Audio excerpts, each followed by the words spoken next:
Kakalapati lang, wala na akong masabi. Lupit na mga ibon, talaga niyang kalapati. Siya ay nakakabilib, taong mapagkumbaba. Kilalang kilala niyo, punong ministro. What's up mga kamigo? Magandang umaga sa inyong lahat. Welcome back to Punong Ministro Love TV. May napansin ako dito sa mga alaga natin, ano? Ito po kasi pares na to. So ito yung babae, yung maraming itim. Ito yung lalaki, yung konti lang itim.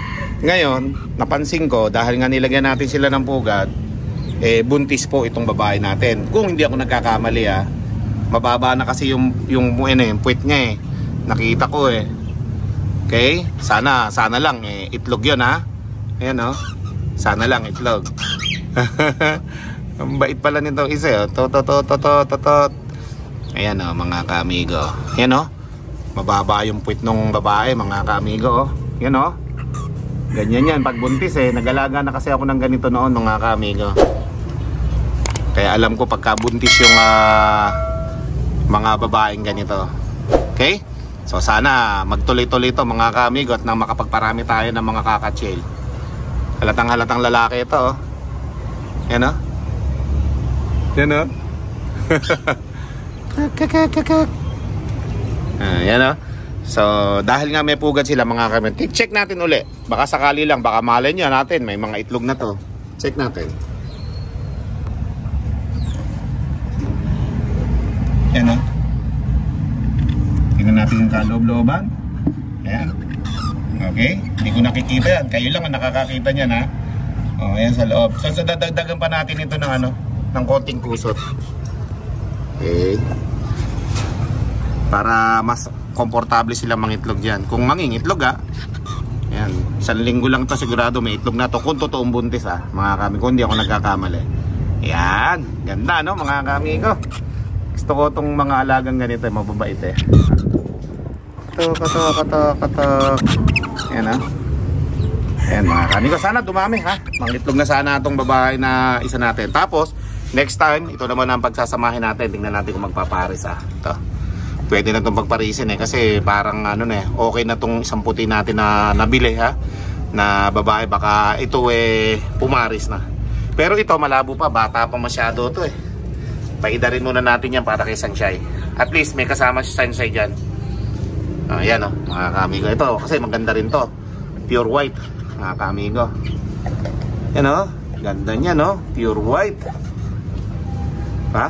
tapos ito din pure white. Ganda mga kaamigo. Tapos itong mabait na breeder natin. Marami akong ganito dati mga kaamigo. Nabenta ko lang kasi nga mga kaamigo napapakawala ng mga kasambahay ko. Kaya pinagbenta ko lahat.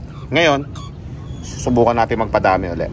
Bibilang ko ito ng cattle bone sa susunod para meron silang nakakain-kain na cattle bone. Alright? Ito naman yung ating dagit dito na tumukod na batcher na parehas. Ayan parehas na silang nakakulong dito ngayon. Yung puti na Maladyasin 1 tsaka yung blue bar na tumukod dito na hindi na rin umalis. Matatapon yung pagkain kunin mo, natagilid bilis. Tapos yung dalawa rito. Ayan. Huwag mo dyan inumin lang kasi nilalagay dito para pag natapakan hindi yan. Sa ganyan mo ilalagay sa mga plat. Matatapon lang yan. Tapos mamaya ito linisin mo ito dadami to, tsaka yung manok sa manok. Ayan, daming dumi ng manok Baka mamaya makalimutan nyo. Nandito pa yung isang manok natin binabae mga kaamigo. Daming manok dito ngayon. Tingnan nyo to, binabae. Binabae po yan mga kaamigo. So nagbalikan na yung binigay sa akin ni Sunny. Ito galing to ng Maynila mga kaamigo. Gandang binabae nito So kung ito papalarin hindi maipahiram, ilalagay lang natin ito sa may baba. Ganda niya binabae. Okay, ayaw niya na nakikita dito sa CCTV. Ayaw na nakikita dito sa cellphone Ganda. Yan Alam niyo mga kamigo, nung araw mahilig din ako magmanok talaga. Okay? Napakahilig ko magmanok. At sumasama ako sa labanan sa sabungan.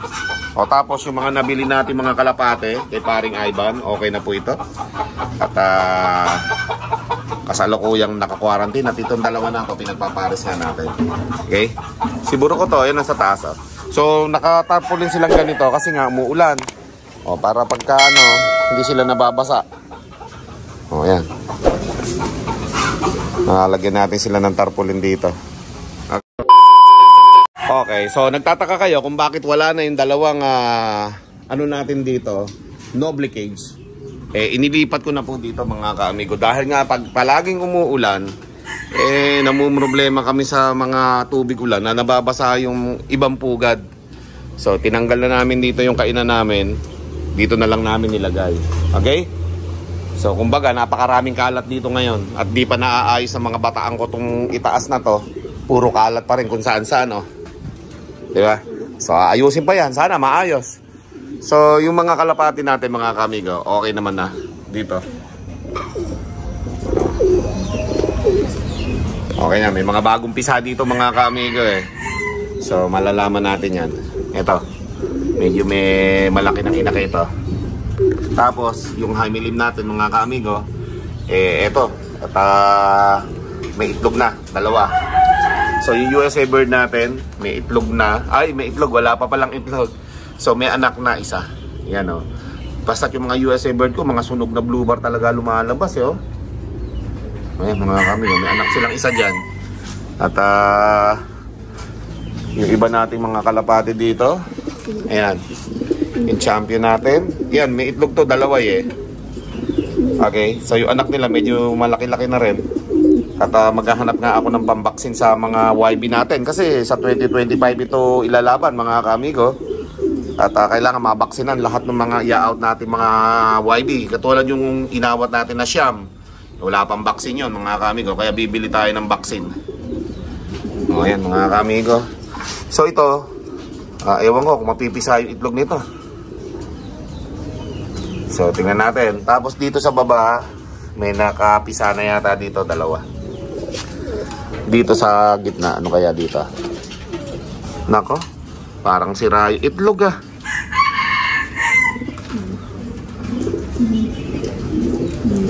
Kulang sa buhangin to boy. Kulang sa buhangin. Hindi nyo na-check yung mga kalapati ninyo, oh. Kulang sa buhangin ito, oh. Takas yung itlog, parang natatapakan palagi o nababasa. Sayang itlog nitong dalawa na to. Dapat pa lang, ginawa ko na lang dito eh. Pinayayahan ko na lang ito eh. Mukhang sira na isang itlog mga kamigo. May makakapisa ito. Okay? Kulang sa check yung mga bata natin talaga. Hindi natin check. Mukhang basag na isang itlog eh.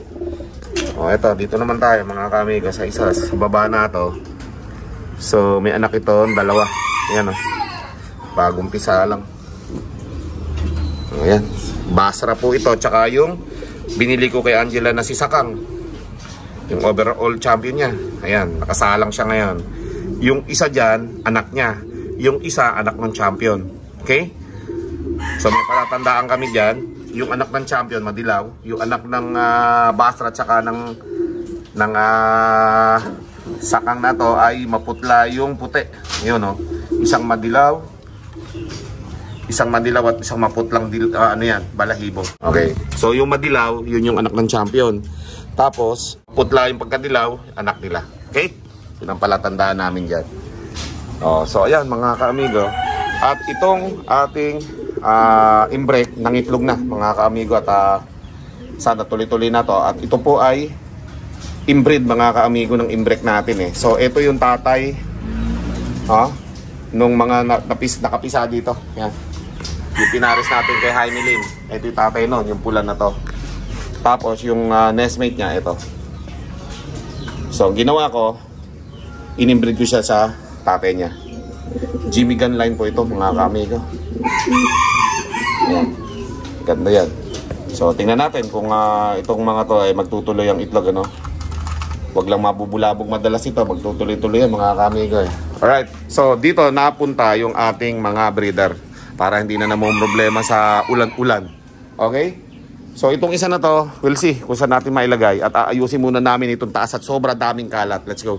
Many minutes later. Bain natin itong maraming tambay dito. At nagulat ako at maraming mga interior dito. Yan, tulad yan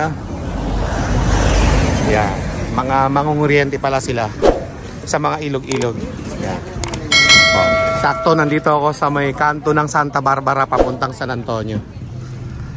Okay, so may bentahan pala dito na isda at mga kaagilan natin. Tara, pasukin natin. Let's go. Nandito tayo ngayon sa may kanto papuntang Santa Barbara. Napadaan ako dito at napansin ko kasi maraming mga tao dito na may mga daladalang mga ganito.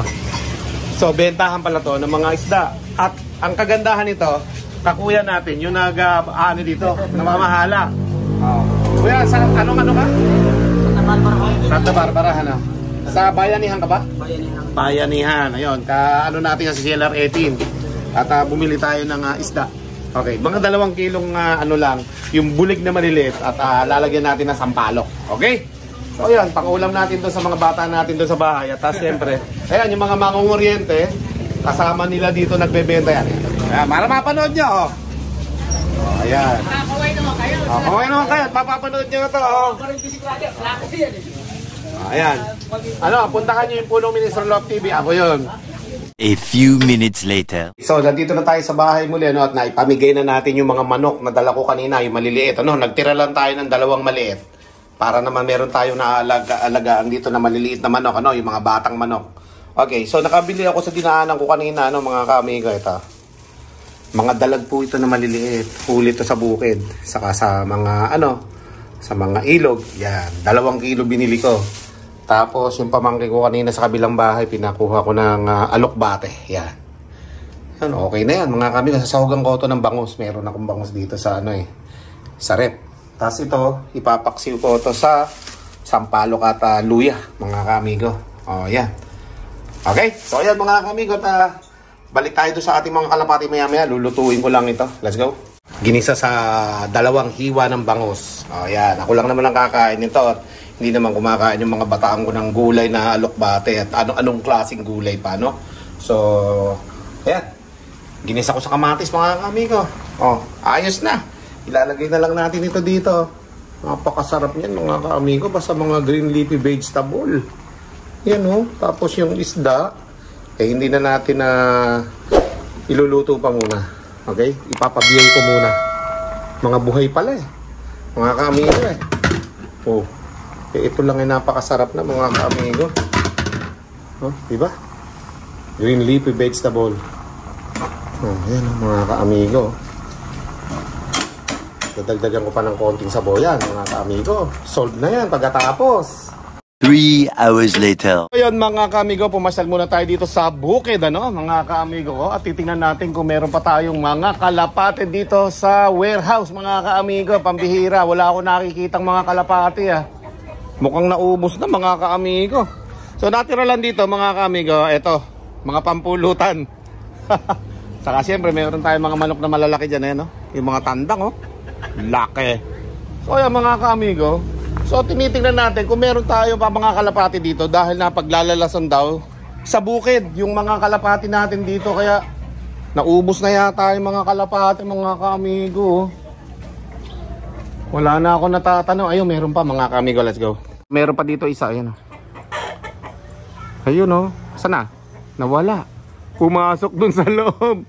Pambira, meron pa tayo isa nakita mga kaamigo. At yun nga ay chine-check natin kung marami pa tayong mga kalapati dito sa bukid, ano. Ayun meron pa, hindi pa ubos mga kaamigo. Ayan meron pa tayong mga kalapati dito. At tingin ko nabawasan talaga sila ng marami. Okay?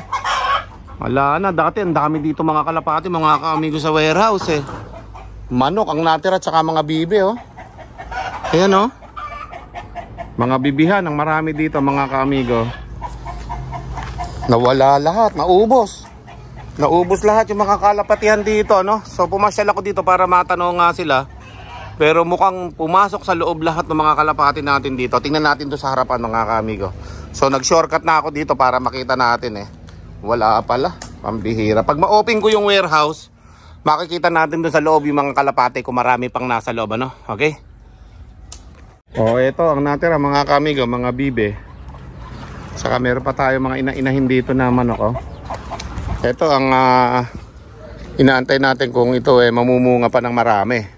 Dati namumunga ito ng marami Pag pumapasyal tayo dito Ngayon wala. naubos na. Okay, so dati dito, meron ditong mga kalapati na namumugad. So wala na rin ngayon yun. Naubos. Ubos yung mga kalapati dito, mga kaamigo. Yan o, dahil pumupunta sila sa bukid, naubos yung mga kalapati rito. Dito may namumugad pa dati dito, mga kaamigo, pula. Nawala na. Okay, pag yan, tumanaw ka dati, marami. Ngayon, wala na. Dito tayo sa harapan. Okay, so dito, tignan natin kung may mga kalapati tayo dito natatanaw dati. Ayan o, wala na o. Dati may mga puti pa ako nakikita dito Wala na o. Nawala. Magmula nung nagtayo dito sa gilid na to ng yung mga tarpuling malalaki, pinaparentahan to Magmula nung nagtayo niyan, halos naubos na yung mga kalapati dito. Dito kaya? Wala na rin dito. Ubos yung mga kalapati, mga kaamigo dito. Sa loob na lang. Kaso nakalak Tingnan natin kung ma-open natin to Pag ma-open natin to, makikita natin kung may mga kalapati pa o wala. Buksan na natin, pambira. Makalawang pala ito, mga kaamigo. Ayan o. Sobrang kalawang natin, pero sisilipin natin dito Whoop. Ayan o. Ayun, sabi ko sa inyo, may mga kalapati pa, mga kaamigo. Yan o. Sa inyo, marami pa. Hindi pa nauubos. Ayun o. May itim pa doon ata. Ano ba yan? Yun may dalawa pa dyan Ba? Tapos ayun pa, marami pa. Ayun may mga kalapati pa dyan. Gusto ng mga kalapati, mga kaamigo. Madilim diba? Ito pa sa tapat natin yan dalawa. Tapos ito pa isa marami pa dito. Ayan meron pa. So bilangin natin mga kalapati na nakikita natin dyan Okay? So kahit mainit dito, bilangin natin. Isa, dalawa, tatlo, apat, lima na yan. Tapos ito 6, 7, okay, 8, yan 8, 9, 10,